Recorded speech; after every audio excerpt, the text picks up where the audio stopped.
YouTube 的朋友们，大家好，大家好，我是周子谦，美国注册会计师，我是向金，美国注册会计师。欢迎大家来到我们的千金理财频道。千金理财，一丝不苟，开源节流，滴水不漏。对新来的朋友，本频道将从千金国际会计师事务所的专业视角，向大家介绍一些财税上的小知识，希望大家点赞、评论、加订阅。那么在上一期的视频中呢，我们给大家介绍了新一轮经济刺激法案，那么其中的重中之重就是新一轮的 PPP。那在我们第3期的节目呢，我们向大家介绍了在第一轮 PPP 中的豁免的一些申请的细节，然后呢，我们还介绍了一些第2轮 PPP 的一些重点。那今天呢，我们是想要跟大家来介绍一下第2轮 PPP 的一些申请的细节，因为最近呢，我们又收到了很多具体的咨询。对，那么我们废话不多说，直接上干货吧。好。一直有关注这个第2轮 PPP 贷款的朋友，大概已经知道，这个 First Draw 呢，已经在1月11号就已经开始开放了。那么 Second Draw 呢，在1月13号的时候也开放了。听上去有一点奇怪，我们大家都在说是第2轮的 PPP 贷款，那么为什么还有第1、第2 First Draw、Second Draw 呢？好，我给大家解释一下啊，这个 First Draw 是指就是在第一轮 PPP 你申请的时候，由于种种原因没有拿到这个 PPP 贷款，那么这个第2轮的 PPP 呢就优先让你先去申请，所以它在1月11号就对这一部分人呢开放。那么如果你在第一轮 PPP 的时候有幸拿到 PPP 贷款，而且呢你把钱都已经花光了，60%用在薪资方面啊，那么你就是属于这个 Second Draw 的这个大军。那么你在1月13号的时候呢，也就可以开始申请了。所以说呢，两手空空也不用太担心，是吗？对，但是就是要赶紧着手申请。那么有哪些银行就是已经开始提供这个 PPP loan 呢？一些小一些的银行，那全国呢大概有5000家左右。是这些银行呢，他们的资产是在10亿以下。那在我们视频的下方的具体信息里面呢，有一个 link 叫 Lender Match， 大家可以通过这个 link 点一下去政府的官网看一下，是不是可以找到自己心仪的银行。对，除了这5000家小银行以外呢，其余的比较大的银行或者是其他的一些贷款机构呢，他们会在1月19号呢参加这个 program。所以想要申请 PPP 的朋友，还是要早一点行动哦。对，那么在第一轮 PPP 踩空的朋友可能就会担心了，那我这第2轮我要不赶紧申请，因为第一轮没有申请到的，加上第2轮又来申请的，这么多人来申请，那钱够不够呢？好像是非常紧张的样子。对，但是呢，我们的刺激法案已经预留出了250亿的资金，专门提供给10人以下的小企业，还有呢是贷款额在25万以下的，处在这个中低收入社区的一些小业主，所以呢，大家也不用去挤破头，也不用太紧张，但是呢，还是鼓励大家早一点去。对，先下手为强，赶紧的。是的。好，那么接下来我们就请周会计师给大家介绍一下这个第2轮 PPP 的一些具体细节。好的，那我们来上一张 PPT 啦。那么第2轮的 PPP 贷款到底是有一些什么样的具体的申请要求呢？那本次贷款呢分成第一次申请者 First Draw 和第2次申请者的 Second Draw。那资金用途是一样的。PPP 贷款可用于帮助支付工资成本，包括福利。资金呢也可以用于支付抵押贷款的利息、租金、水电费，与 COVID-19 相关的工人保护成本。2020年因为抢劫或者故意破坏造成的未保险财产的损坏成本，以及某些供应商的成本和运营费用。那么在金额上呢，两种申请者就有点不一样了。如果是 First Draw 的话，那么贷款的金额则为2019年或者2020年平均每月工资成本的 2.5 倍，加上 EIDL 贷款的数额。那这个是不包括任何的 EIDL 的预付款的。那如果是 Second Draw 的话呢，首先呢，大多数人还是可以用这个2019年或者2020年平均每月工资成本的 2.5 倍。那最高金额呢为200万美元。那如果是住宿和食品服务部门的借款人呢，也就是你的 NAICS 的开头是72的，那么最高的贷款额呢，则是3.5倍的平均工资。两种贷款人的利率都为 1%。那2010年6月5日之前发行的贷款期限为2年，那6月5日之后发行的贷款期限为5年。如果是申请豁免的借款人，那么他的偿还期限呢，将延迟到 SBA 将借款人的豁免额度汇给贷方。如果呢他没有申请这个豁免的话呢，那则在涵盖期，也就是我们说的 cover period 结束后的10个月内延迟借款人的付款。贷款呢是不需要抵押或者个人担保的，政府和贷方呢也不可以向小企业收取任何的费用。那么什么样的人可以来申请这个 PPP 贷款呢？如果是第一次申请的话，包括了独资经营者、独立承包商和个体经营者，一些符合 SBA 尺寸标准的小企业，100名员工以下或者超过500名员工，但是仍然符合小企业标准的 501c 非营利组织、501c19 退伍军人组织或者部落企业关系。任何以 NAICS 代码开头为72，即住宿和食品服务的公司，且该公司有多个实际地点，并且每个地点的雇员需要少于500人。那如果是 Second Draw 的第二次申请者呢，还要满足以下3个条件。那他们必须先前已经收到了 First Draw PPP 的贷款，把钱用完或者有计划把这些钱用完，员工不超过300名，然后呢，可以证明2019年至2020年可比季度之间的总收入减少了 25%。两种贷款的申请时间都是在2021年的3月31号之前。最后呢，我们还把2张申请的表格呢做成了 QR code， 大家只要对准屏幕扫码就可以打开申请表格开始填写了。好，谢谢周会计师刚刚对这个第二轮 PPP 的一些具体细节的一些解释。不客气。接下来呢，我们就带大家一窥究竟，看一下这个第二轮 PPP 它的申请表到底是长什么样子。那申请 First Draw 的朋友 ，First Draw 的表格和第一轮申请的表格呢是差不多的，所以呢，网上已经有很多资源了，这里呢我们就不再赘述了。今天呢，我们想要跟大家介绍的是 Second Draw 的表格，具体是怎么来填写的。对 ，Second Draw 就是指第一轮 PPP 申请到了，拿到钱了，但是已经花光了，那么他来参加第二次，他要申请第二次的 PPP。好，那我们看一下这个表格。好的。左上角这个是你的公司是什么样的形式。第一排讲了 sole proprietorship、partnership、C Corp、S Corp、LLC， 这些都是指你的公司形式，比如说你是个体户啊，或者是合伙人的形式啊，或者是大公司 C Corp 啊，或者 S Corp 小公司，或者是像第二行是讲 independent contractor、self-employed individual， 这些是指拿1099收入的那些自己没有公司的那些朋友。接下来的几排呢，讲的是那些 non-profit organization， 就是非营利组织。当然，它到最后还有一个 housing cooperative、private business 或者 other， 这3种呢就比较少见。大家可以根据自己的具体公司形式呢来选择你自己的公司形式。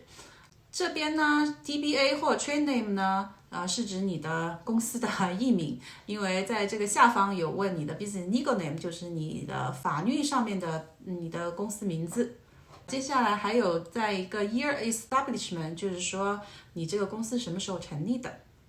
好，下面这一行呢是 business legal name， 就是你的公司的法 name 是什么？那跟上面这个艺名是分开的。然后旁边这一项呢是 NAICS code， 那在我们视频的下方呢会给大家一个 link， 那大家可以去查一下自己的这个 NAICS code。但是如果报过税的朋友呢，我是要提醒一下大家，这个 code 和你的税表上是要相符合的。然后在下面的这一块呢是比较简单的，就是你公司的地址，还有公司的税号、公司的电话以及联系人，还有你的邮件地址。然后在下面的这一块呢是一些具体的计算。那么首先是 average monthly payroll， 也就是你平均的每个月的工资付出去的是多少。然后乘以2.5或者3.5。这个是因为如果是 NAICS Code 72的这些申请人呢，那么你就是乘以3.5。那什么是72呢？一般都是餐馆或者是 accommodation， 也就是住宿的一些提供的企业。比如说旅馆啊、hotel 啊这种。对，然后 number of employees， 也就是你的员工人数是多少。这一边的数字呢，是具体是如何计算呢？等一下我们在问答环节会向大家来具体介绍。对，这个员工总数呢还不能超过300。我们在第3期节目的时候介绍这个第2轮的 PPP 的一些重点，里面有提到过。大家如果不太清楚，可以回去我们的视频去复习一下。接下来这部分呢是讲说这个 purpose of the loan， 就是说你这个贷款的目的是用来做什么的。因为你的 business 受到了重创嘛，因为疫情，所以你需要申请这个贷款来 cover 这些 cost。那么有哪一些的一些 cost 呢？ Payroll cost， 员工的工资当然是首当其冲的，然后还有 rent 租金啊， utilities 水电煤啊。那么接下来这一排呢，就是讲的是第2轮 PPP 提供的一些额外的可以包含以后的 forgiveness 的一些 expense。那么我们在第3期视频的时候呢，有给解释过这些具体的 expense 都是一些什么东西，大家可以回到那个视频再去复习一下我们在这里就不赘述了。那么接下来这个 PPP First Draw SBA Loan Number 指的是你在第1轮 PPP 的时候，你申请到的那个 loan， 它会给你一个 loan number， 那么你就把那个号码写在这里就可以了。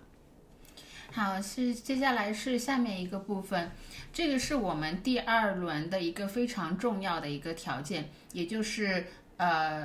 reduction in gross receipts of at least 25%， 也就是说，这个季度跟前一个季度相比，要在那个怎么说？也就是你的营业额要减少25%以上。那接下来呢，就是有2个对比的这个营业额那就是说你在2020年的任何的一个季度，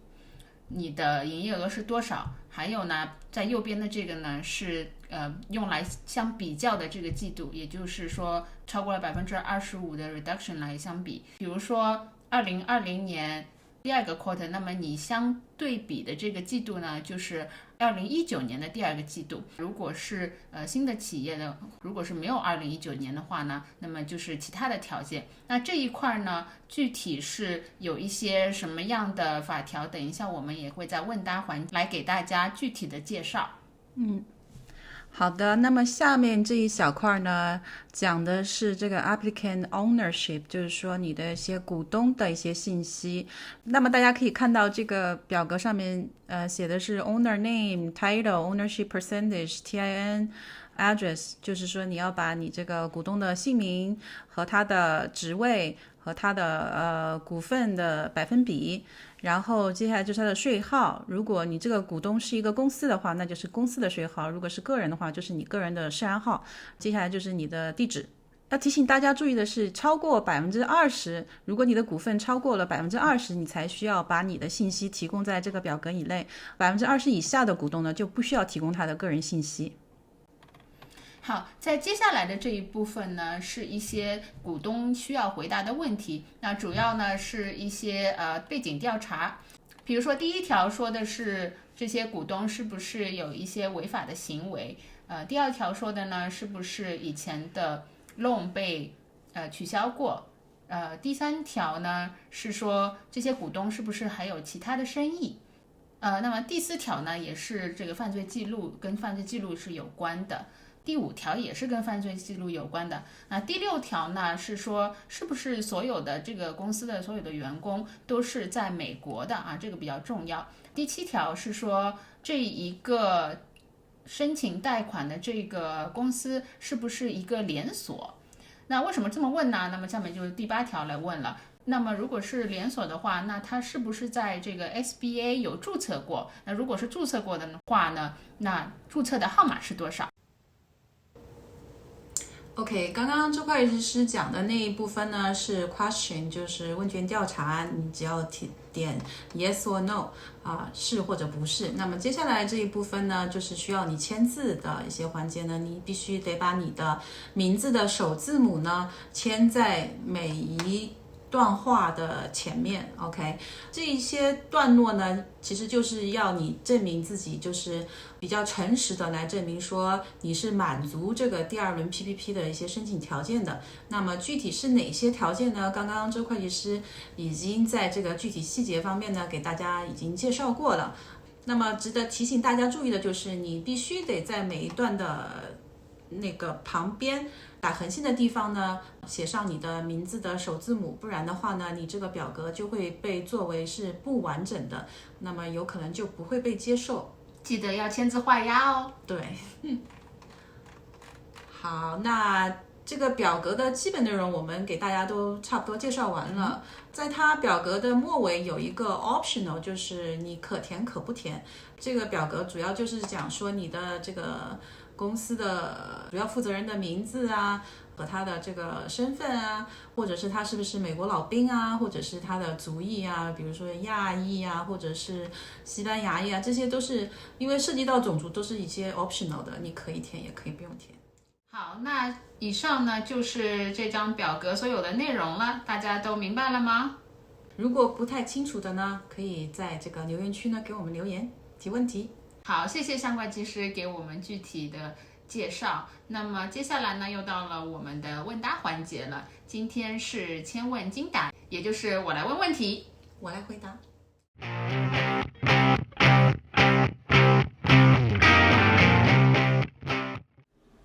好，接下来是我们的第一个问题。那第一个问题是，请问这个 monthly average payroll 具体是怎么计算的呢？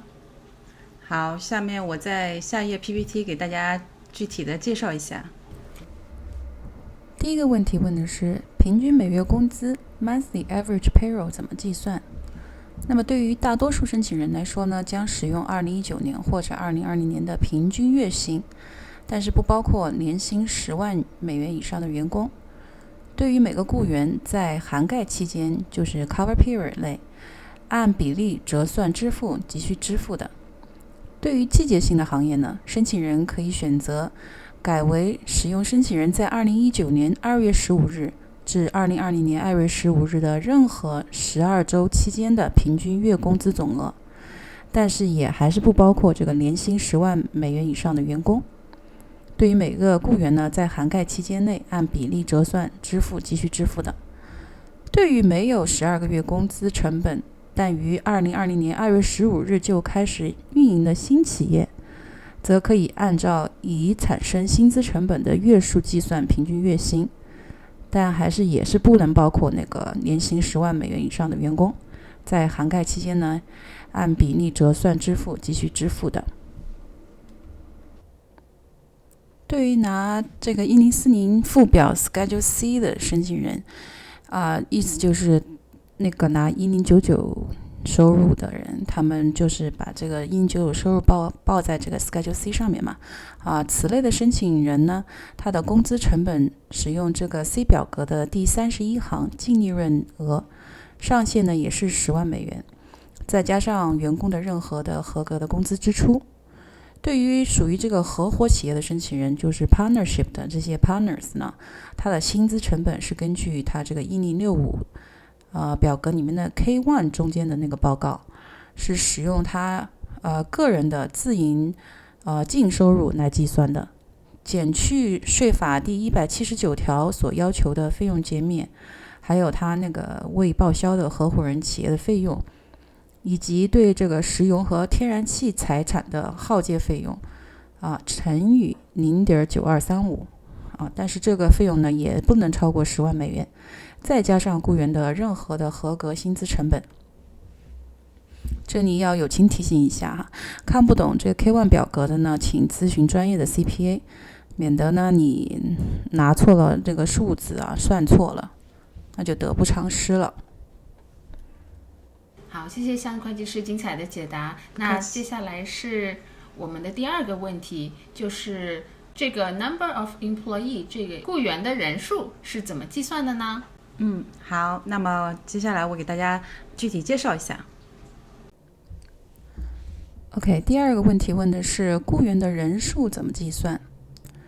申请人及其分支机构，就是分公司，如果他有的话，那么就是包含这些独立承包商、个体户或者没有雇员的个体经营者。这个雇员呢人数呢是不能超过300名的。如果这个 NAICS 代码72的雇主在每家店的实体的位置呢雇佣呢也是不能超过300名员工。如果是新闻机构，而且是有这个 NAICS 代码51110或者5151拥有多数股份，或者是是由这种公司来作为母公司，或者是一家非营利性公共广播实体，且其业务或者业务属于这个 NAICS 代码51110或者5151，则每个位置雇佣的员工呢也是不能超过300名的。这里也要友情提示一下大家，我们这里讲的这个雇员的人数是指这个 second draw 的那个申请表格我们在之前视频里面也提到过。如果是 first draw 的申请人呢，他的员工上限还是500，不是300哈。那什么是 first draw、second draw 呢？大家可以回到这个本期视频的最开始的时候，我们有解释过。对于自雇人士，就是我刚刚也提到过，拿这个1099收入的人来说呢，这种独资经营者个体经营者、独立承包商他们应该把自己呢作为员工，即他这在那个员工框中的最小人数是1，而不是0。好，下面是第三个问题。那第三个问题是 reduction in gross receipt needs to be at least 25%， 也就是说你的营业额要减少 25%。 那这里面的具体规定是什么呢？好，那我们详细看一下下一页的 PPT。 好的。第三个问题问的是如何确定这个总收入减少至少 25%， 25% reduction in gross receipts。我们提到过，在这个申请这个 PPP 的贷款有2个最重要的数字，一个就是300嘛，即刚刚提到的这个总员工总数不能多于300，对于这个 second draw 的申请人来说。然后另外一个比较重要的数字就是这个 25%。如果你的贷款金额是15万元以上的呢，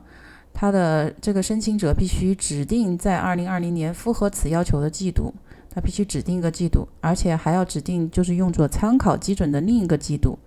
列出这2个季度的总收入金额，并提供证明文件。但是如果你的贷款金额在15万美元以下呢，申请的时候呢就没有这些相关栏目，你只需在递交申请的时候就是保证你的总收入是减少了至少 25%。 但是在你申请这个贷款豁免的时候，或者 SBA 要求你提供这些证据的时候呢，你就还是必须要提供这些证明文件，证明你的总收入是减少了至少 25%。 那这个 25% 怎么来计算呢？就是除了满足以下条件的企业之外呢，申请人呢必须证明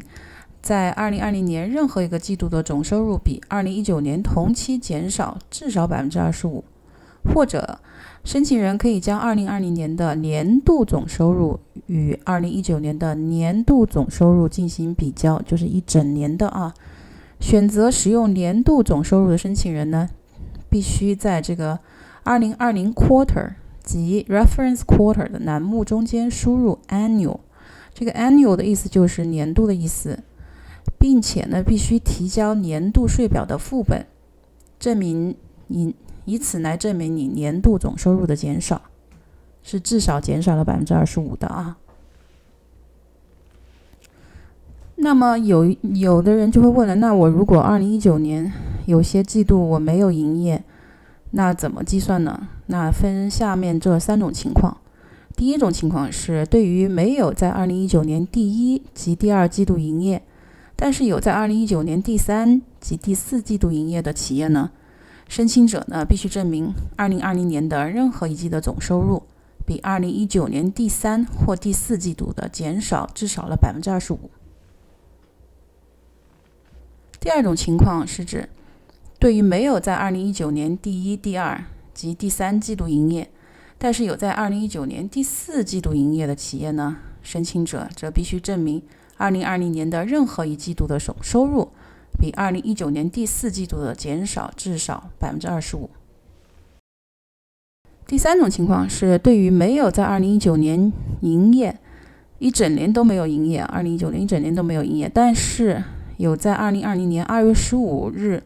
就开始营业的企业呢，这种申请者呢就必须证明2020年的第二、三或第四季度的总收入呢比2020年的第一季度呢减少了至少25%。好，谢谢我们的向会计师。不客气。